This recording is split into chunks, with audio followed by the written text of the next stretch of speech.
Good afternoon, everyone. Today I'm going to speak about study of surface enhanced Raman scattering of Rhodamine 6G from repeated dewetted gold theme. So the outline of my talk will be introduction to SARS, the concept of solid-state dewetting, the fabrication and characterization of the SARS substrate, SARS measurement with Rhodamine 6G, calculation for SARS enhancement factor, the conclusion and future works.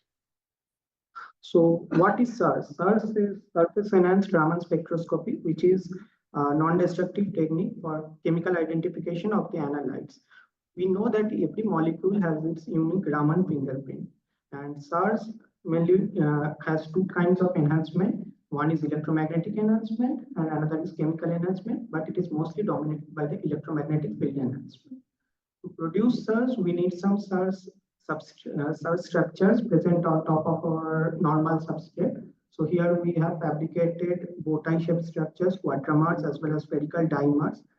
But what we find here that the reproducibility of producing this structure is quite difficult. Suppose we try to make the bow ties, we often see that instead of having a sharp end, it might merge. So depending upon the lithography techniques and parameter, it varies from wafer to wafer. But here we have used a lithography and edge-free fabrication process involving solid-state thermal dewetting. So what is solid-state thermal dewetting? So here we take a blanket silicon wafer, clean it, and then deposit the gold on top of it. It's a blanket gold deposition. Then we anneal it at high temperatures. Here we have chosen 500 degrees Celsius for annealing. It then creates the gold nano islands on top of the substrate.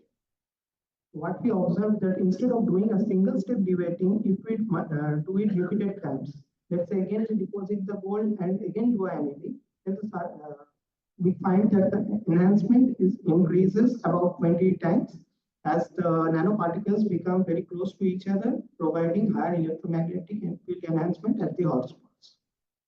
So here is the SEM images. So left hand 2, A and B represent single dewetting of 5 and 10 nanometer gold, whereas the right hand one, that is C and D, represent the repeated dewetted gold thin film of 5 plus 5 and 10 plus 5.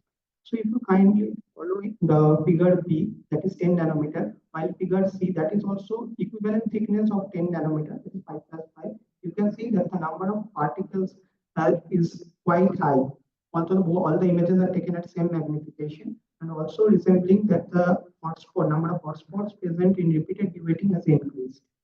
And also if you can compare figure B and figure D, figure B, which is a 10 nanometer, while we again incorporate a 5 nanometer dewetting, then you can see that the blank spaces are getting filled up with 5 nanometer particles and thereby increasing the number of hotspots and electromagnetic field enhancement at the hotspot.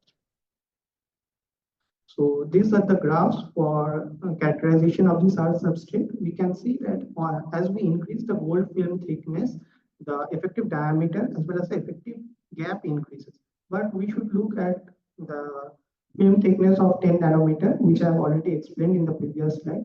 That for single dewetting, that is represented by the dotted lines, we can see that the size and the gap are quite large as compared to the repeated dewetting, where the gap and the size of the particle reduces drastically.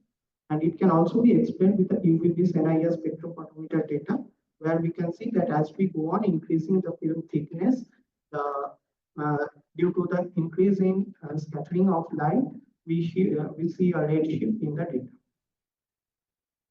So then we have used Rhodamine 6G, which is a dye, and rough casted on top of our substrate and taken the Raman spectra using Oriba lab RAM with 532 nanometer laser excitation.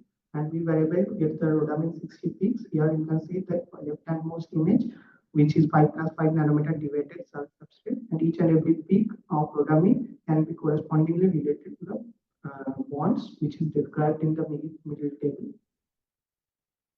So we tried to calculate the limit of detection of our SARS substrate.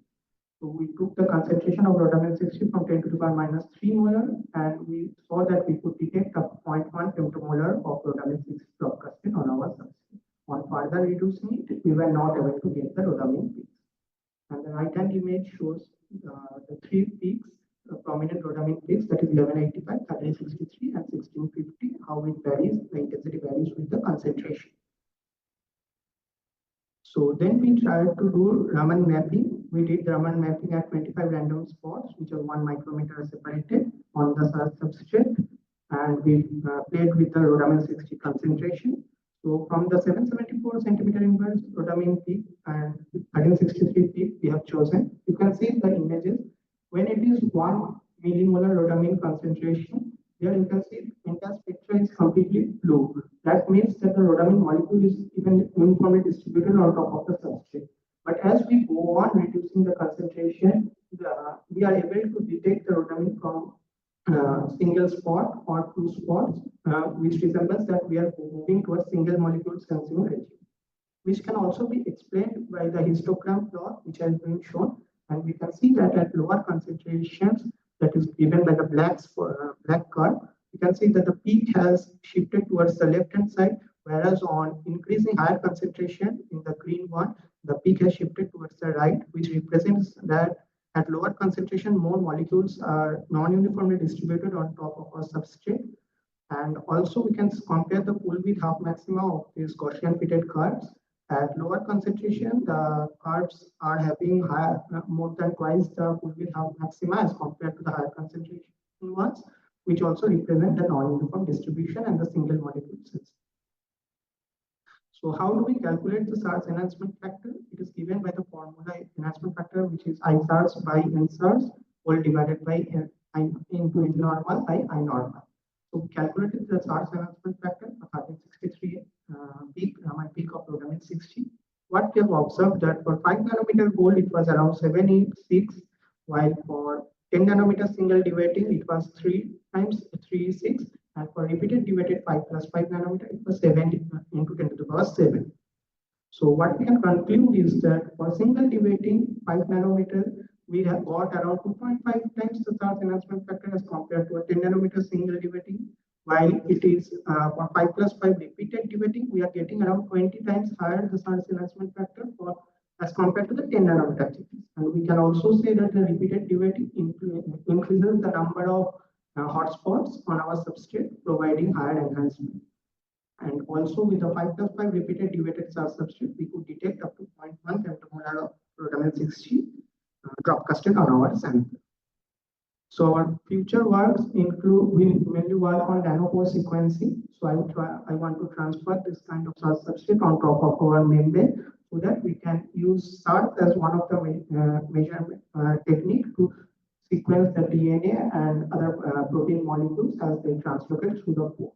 So we have already worked on it and we have fabricated the nanopores on top of our SARS substrate, and we try to see how we can improve the chemical specificity of SARS with nanopores.